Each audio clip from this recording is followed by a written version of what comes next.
This is clearly a violation of the First Amendment. I would never support it under any circumstances. Not just throttling free speech, but the right of the citizen to petition the government for a redress of grievances.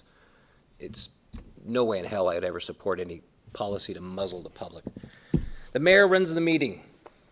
Mayor determines what goes on, and I think the current mayor has done a good job in his judgment, which should never be codified because it's his judgment. That's why we elect him as mayor. So he makes that call. I don't worry about the 3-minute time limit because he can set that during the meeting. He shuts us up all the time. He has the power during debate, during deliberations, to pound that gavel and shut us up. That is his authority. No one questions that. He can do that to a member of the public too. You know, if you don't want to hear the public speak, just eliminate public comment, which we can do. But if you're going to allow the public to speak, they can speak on any topic they want to. You know, they want to talk about Bigfoot and UFOs. We had that guy who used to come and do that. And we were very polite, and we sat there and listened to him while he spoke. I think they have a right to criticize employees. I see nothing in the Constitution that says that if you're a government employee, you are completely immune from any type of criticism. Now, it's rude.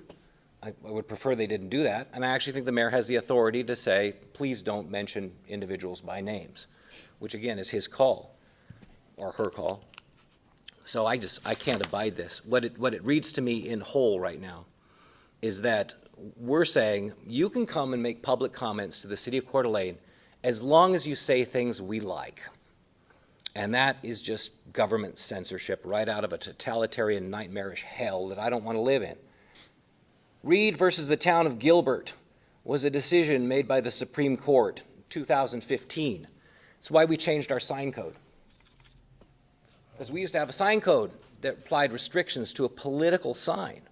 But the only way you can tell it's a political sign is you have to read it. It becomes a content-based restriction of speech. And boy, we scuttled that right away on this council when we realized that we were in violation of free speech. We changed our sign code. We codified it. We did an emergency thing, we codified it. If you have to apply this policy, you can't restrict what someone says until they start speaking. It's a content-based restriction. Reed versus Gilbert proved that that is unconstitutional. This whole thing needs to go. I would make a motion to table it. I don't think that motion would get a second.